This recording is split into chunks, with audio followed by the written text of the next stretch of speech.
Doctor, ¿cómo está? Muy buenas tardes, bienvenido.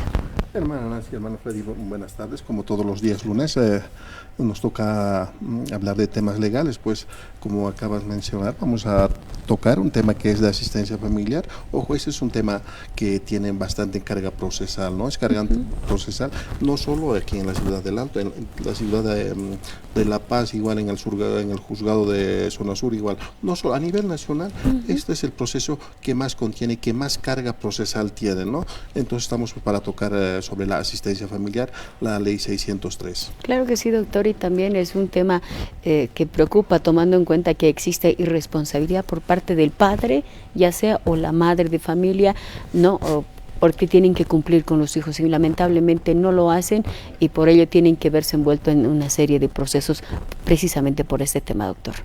Bueno, la asistencia familiar, la norma, la ley 603 en su artículo 109 manifiesta, ¿no? Cuando el padre no paga de forma voluntaria, para eso está la ley. Y debe haber varios padres de familia que obviamente no acuden a instancias judiciales, que cumplen con lo debido, más todavía cumplen, ¿no? Pero hay personas que, bueno, pues se desligando de su responsabilidad y para eso está la norma, ¿no? En muchos casos, y en la mayoría de los casos, ¿a quién dan las responsabilidades? A la mamá.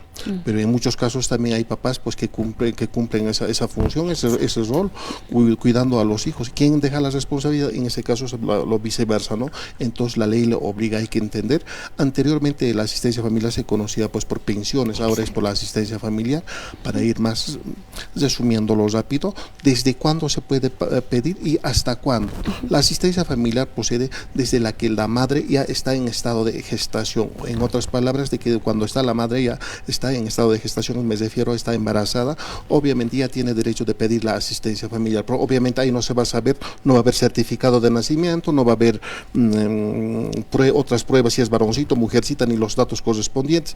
Para eso es control prenatal correspondiente, ecografía, con todo eso, obviamente va a proceder. Una vez cuando nazca, obviamente se lo transfiere al hijo, ¿no? La asistencia familiar procede desde la madre, desde cuando la madre o el padre hace la demanda, ¿no? En el caso de que hiciera desde el embarazo, procede. Pero en el caso de la mamá no procede, o en muchos casos están juntos cuando tiene el menor de edad, recién se separan. Entonces cuando la madre hace la demanda correspondiente al padre con el que está el menor, lo notifican al día siguiente, corre la asistencia familiar, por mucho que la otra parte no responda, corre.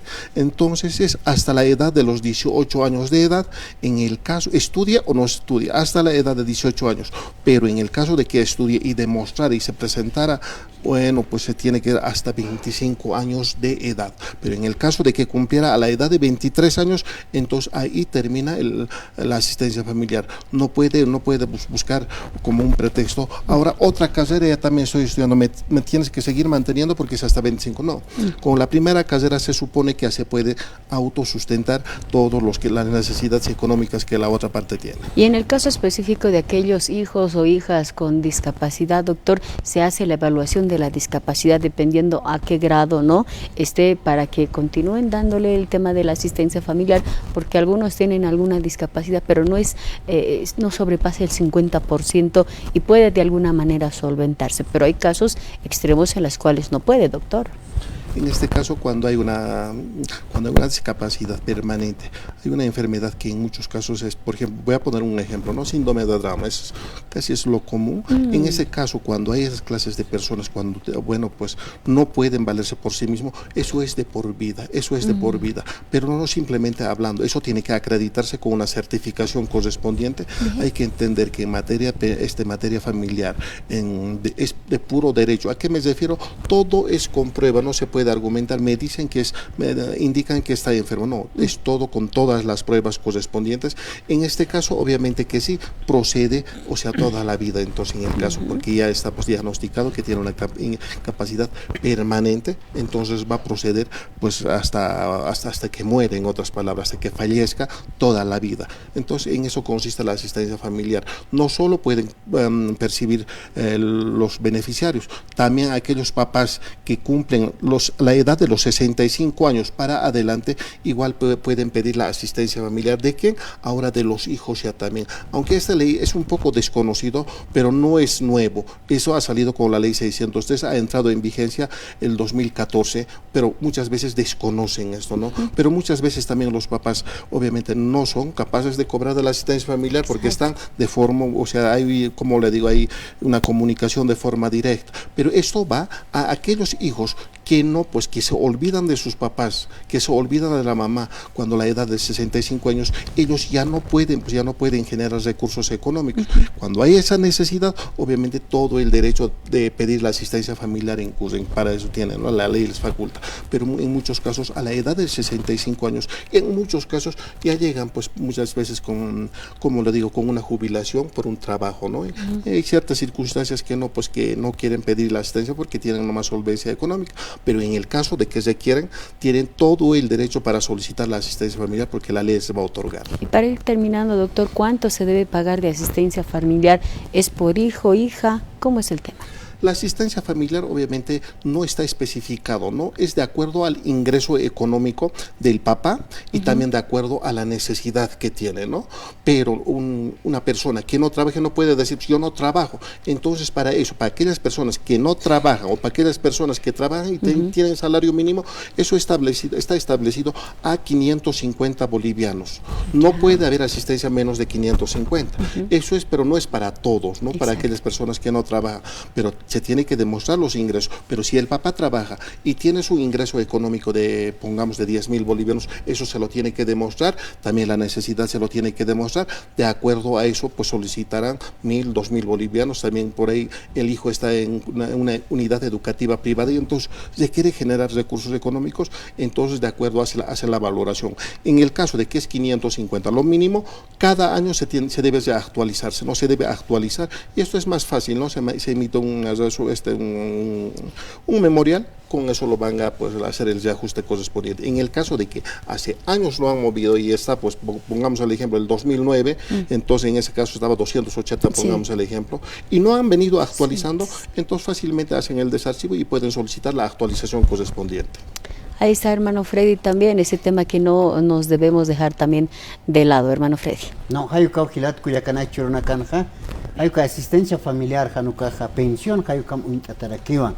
Hayuka tu arhat iri Alfredo Condor kupa kana askara gilat kuyakanaka, no kitena kate habis pachaja kuyakanaka ya está pensión o kapsuñane asesinis. Ani sumpach kayakante apkit.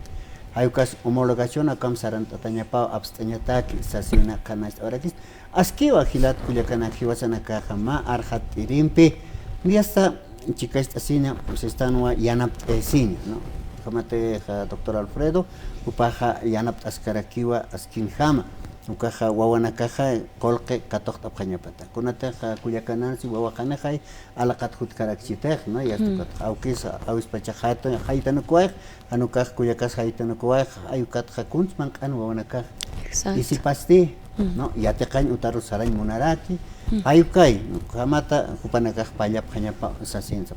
A ver, doctor, a veces también no los hombres más que todo por la irresponsabilidad se van a otro país. El modo de trabajar, porque no hay trabajo acá, ¿no es cierto? Y no pagan la asistencia familiar. ¿Cómo lo puede hacer lo que tiene el tutor de los hijos? En este caso es muy recurrente en ese caso, ¿no? Cuando al notificar tienen que notificar a su domicilio.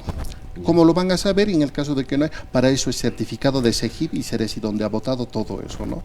En el caso de que indican que no está aquí, se tiene que probar a través de migración. Por ahí también ha viajado de forma irregular, entonces eso no cuenta como un viaje, ¿no? Y es más todavía, a la otra parte se yendo a trabajar, su domicilio es en donde indica SEGIP y CERESI, entonces es muy diferente. Pero en el caso de que su permanencia ya estaría ya siempre en un país correspondiente, la norma dice, ¿no? Dependiendo de los países, de los convenios, a través de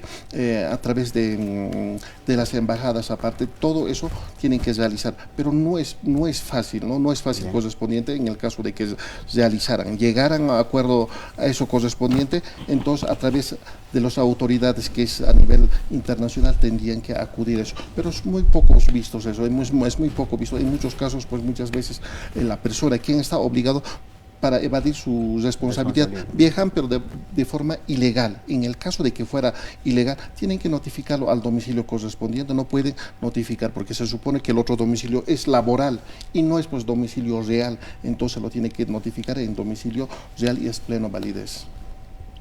No solo con eso, de igual forma con la liquidación, es de igual forma. Muchas veces saben que hay una liquidación y se escapan, no, entonces se tiene que notificar al domicilio. La norma dice que se lo tiene que notificar al domicilio y no al domicilio laboral. Si en caso si dicen que ha ido a trabajar, entonces no es su permanencia sigue siendo su domicilio donde ha sufragado, donde ha votado, donde ha sacado su cédula de identidad. En el caso de que es otro, entonces ¿a quién le toca hacer la actualización correspondiente?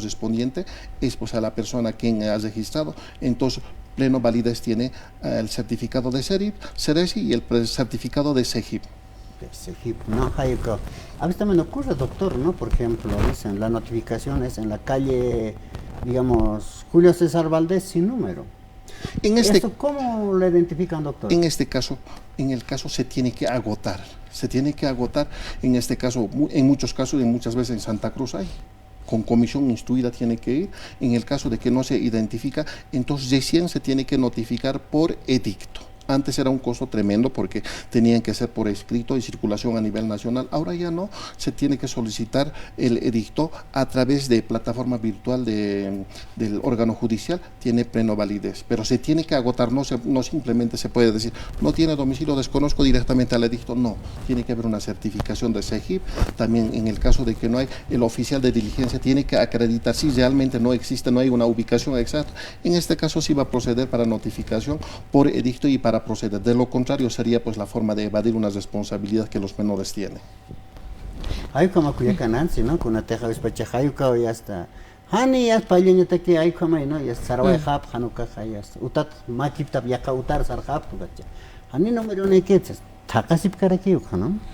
Y lamentablemente hay muchos casos como eso, hermano Freddy, que no se puede ubicar ni dar el paradero con aquel que debe cumplir, ¿no? O aquella también que debe cumplir con sus hijos. Pero lamentablemente, pues, ocurre este tipo de situaciones. Doctor, ¿dónde lo encontramos para que la población pueda realizarle este tipo de consultas y también otras? Estamos desde las 9 de la mañana hasta las 4 de la tarde en Cruce Vieja, donde está el edificio de la Fiscalía, el edificio Illimani, Cruce Vieja. En el edificio de la Fiscalía, planta baja, oficina número 25, mi personal lleva todo materia familiar, lo que estamos hablando de asistencia familiar, liquidación, partición de bienes, impugnación, negación de paternidad, todo relacionado. También llevamos tenemos la especialidad de materia penal, ahí estamos llevando medidas cautelares, juicio oral, detención preventiva, todo apelaciones, todo relacionado, y en materia civil, usucapión y acción de reivindicación. Todas aquellas personas quienes requieren de nuestro servicio nos pueden llamar. Todo asesoramiento es de forma gratuita, ¿no? Y nos pueden llamar al número de celular que es 725-37-363, 725-37-363, o nos pueden mandar también mensaje de texto o mensaje de audio, que es al mismo número por WhatsApp, al número 725-37-363. Nosotros encantados lo vamos a atender. Dios mediante, nos reencontramos el próximo lunes, doctor.